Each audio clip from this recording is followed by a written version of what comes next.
आपने तो horror movies बहुत सारी देखी होगी, पर आज मैं आपको बताऊंगा एक ऐसी ही हॉरर मूवी सीरीज़ के बारे में जो आप दिन में देखोगे तो हॉरर कॉमेडी की तरह ही एंजॉय करोगे और रात को देखोगे तो भूल ही जाओ फिर देखने का। अपने हिसाब से देख लेना, फिर मुझे मत कहना कि ये मूवीज़ ज़्यादा ही हॉरर लगी। तो फिर देख लो।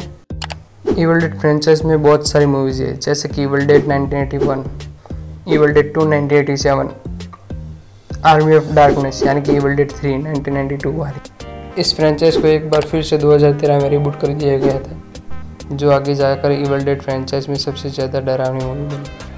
उसी की स्टोरी कंटिन्यूस करते हुए 2023 में इविल डेड राइज नाम से भी मूवीज अभी आई है।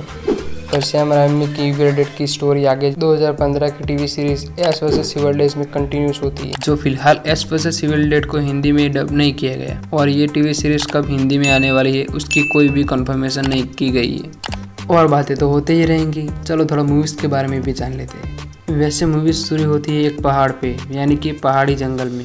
जंगल में ऐश और उसके कुछ फ्रेंड्स घूमने आते हैं। वहीं एक पुराने कैबिन में वो लोग रहते हैं, पर कैबिन के बाहर बहुत सारी आत्माएं होती। वो आत्माएं पहले ऐश और उसके फ्रेंड्स को कुछ नहीं करती, पर जब ऐश और उसके फ्रेंड उस कैबिन में तहखाने में छानबीन करने जाते तब उन्हें एक टेप रिकॉर्डर और एक किताब मिलती है जिसका नाम था इविल डेड।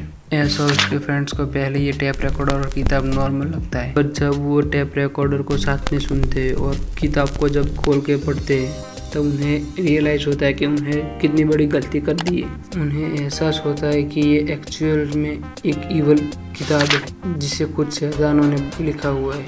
जब उन्हें पता लगता है तब तक तो बहुत देर हो चुकी होती है। सोए हुई सारी काली आत्माएं जाग जाती हैं। ऐश के फ्रेंड्स टैप रिकॉर्डर बंद कर देते हैं। तब से उनके साथ एक से बढ़कर एक हादसे होते ही रहते हैं, और कैसे ऐश और उसके फ्रेंड्स बचते हैं वो आप मूवीज देख कर ही जान लो। सैम रेमी की 1987 वाली और 1992 वाली इविल डेड और ऐश वर्सेस इविल डेड वाली टीवी सीरीज पूरी हॉरर कॉमेडी पर बेस्ड है, तो आप लोग इसे बेहतर तरीके से एंजॉय भी कर सकते हो। पर याद रहे, आपको देखना है रात को तो आप अपने हिसाब से देख लेना। इविल डेड 1987 में एक्चुअल्स में आत्मा से फाइट करते हुए दिखाया था। ऐसी वैसी फाइट नहीं, मुक्कालात वाली फाइट करते हैं। इविल डेड पार्ट 2 में उसको इतना पावरफुल दिखाया है, सॉरी जरा गलत हो गया। 1987 की इविल डेड पार्ट 2 में एश का माइंड इतना पावरफुल दिखाया है कि जब एश के गर्लफ्रेंड्स को मार के डिमंस अपने काबू में कर ले और उसकी बॉडी को यूज़ करके एश को मारने आते, तो एश उसकी परवाह किए बिना अपनी गर्लफ्रेंड्स को भी एक बार मार देता है और वही जंगल में दफना भी देता है। पर थोड़ी देर बाद वही जंगल में डिमंस फिर से लिंडा की बॉडी को ऑब्जेस्ट कर लेते हैं। फिर वो उठ के जंगल में भाग जाती है। वहीं एश केबिन से ये सब कुछ देखकर घबरा जाता है, पर थोड़ी देर बाद लिंडा का सर एश के पास आकर एश के हाथ को भी काट लेता है और इसे भी ऑब्सेस्ट कर लेता है। एश जब अपना हाथ छुड़ाने के लिए लिंडा के सर को इधर उधर दे मारता है, पर तभी भी वो अपना हाथ छुड़ा नहीं पाता। जैसे तैसे करके एश कैबिन के बाहर जाता है, वहीं पे बांध देता है और अपना हाथ छुड़ा लेता है। एश लिंडा के सर को काटने के लिए चेनसो लेने जाता है, पर कैबिन में चेनसो जिस जगह पर होनी चाहिए थी उस जगह पर होती ही नहीं है। पर वो आधे लिंडा की बॉडी चेनसो लेकर एश पर हमला कर देती है, पर जैसे तैसे करके एश अपनी जान छुड़ाता है। बिना सर के वो चेनसो को ऑन करके इधर उधर घूमती रहती है।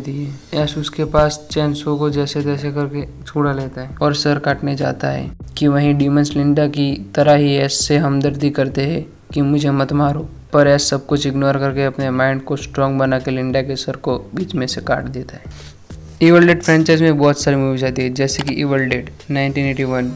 ये सैम रेमी की पहली इविल डेड फ्रेंचाइज मूवी थी, जिसे 1987 में फिर से रिबूट करके रिलीज कर दिया गया है नए तरीके से, जिसकी स्टोरी आगे आर्मी ऑफ डार्कनेस से भी जुड़ती है, यानी कि द इविल डेड 3। और फिर से 2013 में इस फ्रेंचाइज को रिबूट करके एक और हॉरर मूवीज बना दी, जो कि इविल डेड फ्रेंचाइज की सबसे बेहतरीन हॉरर मूवीज में से एक है। और अभी कुछ 1-2 महीने पहले इविल डेड राइज को रिलीज कर दिया गया और इसका टीवी सीरीज भी एश वर्सेस इविल डेड चल रहा है। आर्मी ऑफ डार्कनेस यानी कि इविल डेड 3। इविल डेड 3 में एक अलग पूरा सा प्लॉट दिखाया गया है। वही इविल डेड पार्ट 2 में लास्ट में वो अलग मंत्र पढ़ने के कारण एश एस और सारे डीमंस पुराने जमाने में चले जाते हैं। उस जमाने में एस अपने गन और चेनसो को लेकर उस जमाने के डीमंस से भी फाइट करता है। वहाँ पर ऐसा कुछ उन लोगों ने पहले कभी देखा नहीं होता, इसलिए एस को वो अपना रक्षक मानने लगते। पर वो इविल डेड यानी कि मैक्रोनिकन बुक की किताब के मंत्रों से भी वापस जा सकता है। एस जिस मैक्रोनिकन किताब से मंत्रों से इस दुनिया में आया था, उसी किताब के मंत्रों से वहीं वापस जा सकता है। पर एस को अपने टाइम में वापस जाने के लिए मैक्रोनिकन किताब की जरूरत थी, क्योंकि उसी किताब के मंत्रों से एस अपने टाइम में वापस जा सकता है। पर एस अपने टाइम में ऐसे वैसे वापस नहीं जा सकता। एस को अपने टाइम में जाने के लिए मैक्रोनिकन किताब के मंत्रों की भी जरूरत है। मैक्रोनिकन किताब के मंत्रों से ही वो वापस जा सकता है। पर उस जमाने में मैक्रोनिकन किताब उस खूनी राक्षसों के पास ही थी।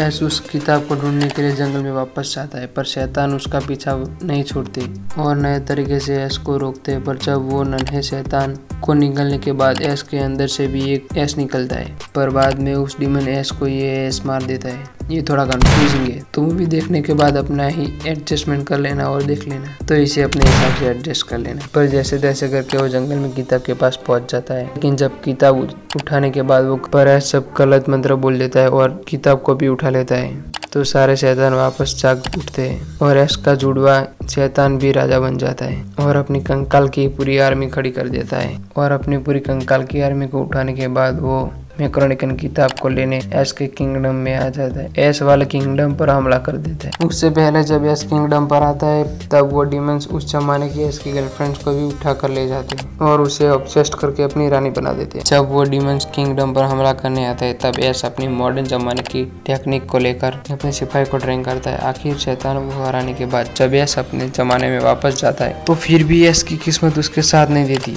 एस उस मैक्रोनिकन किताब के मंत्रों को फिर से गलत बोलता है, जिसकी वजह से एस के भी टाइम में वो डीमन सारे उसके पास उसको मारने के लिए भी पहुंच जाते हैं। इसके आगे की स्टोरी 2015 की S versus Evil dead TV series में आगे जुड़ती है।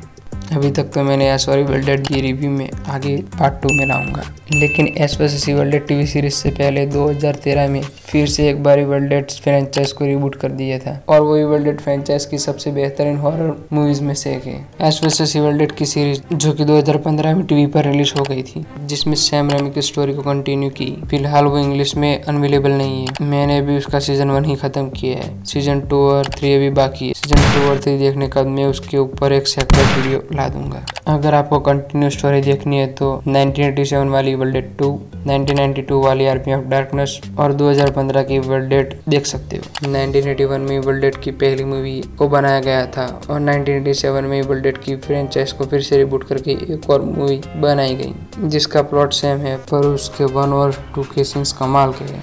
एक से बढ़कर एक लेसर सीन्स भी है। 1981 की सैम रेमी की पहली इविल डेड मूवी का बजट काफी लो था और उन्हें $3,75,000 मिले थे मूवी को कंप्लीट करने के लिए, और उस जमाने में इस मूवी ने $29.4 मिलियन की कमाई की थी। और फिर कहीं जाकर सैम रेमी ने नए तरीके से इविल डेड सीरीज को रिबूट कर दिया। 2013 में 1.7 करोड़ के बजट पर इविल डेड को फिर से रिबूट किया गया, जिसने वर्ल्ड वाइड $97 मिलियन कमाए थे और इविल डेड की सबसे बेहतरीन हॉरर मूवीज में से एक बन गई। फेडे अल्वारेज इविल डेड की सबसे भयानक हॉरर मूवीज को क्रिएट कर दिया। 2013 की इविल डेड की एंडिंग में ब्लड रेन वाले सीन के लिए अराउंड 15,000 गैलन फेक ब्लड का यूज किया था और बाकी की फिल्म में 20,000 गैलन फेक ब्लड का यूज किया गया था।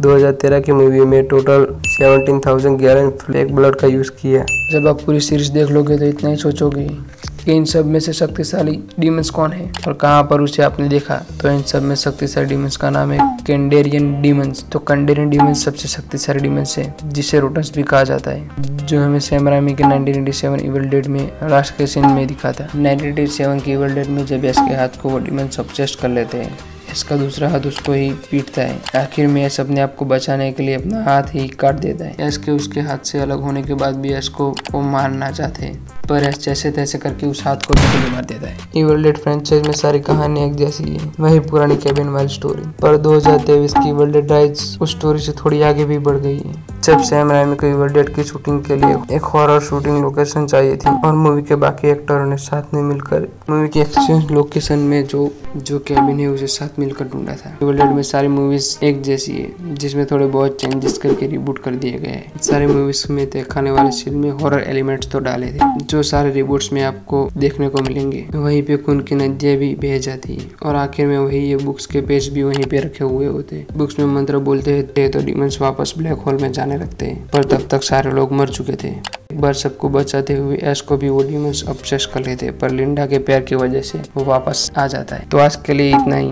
बाकी इविल डेड सीरीज के लिए एक और वीडियो लाएंगे, तो आप उससे भी देख लेना।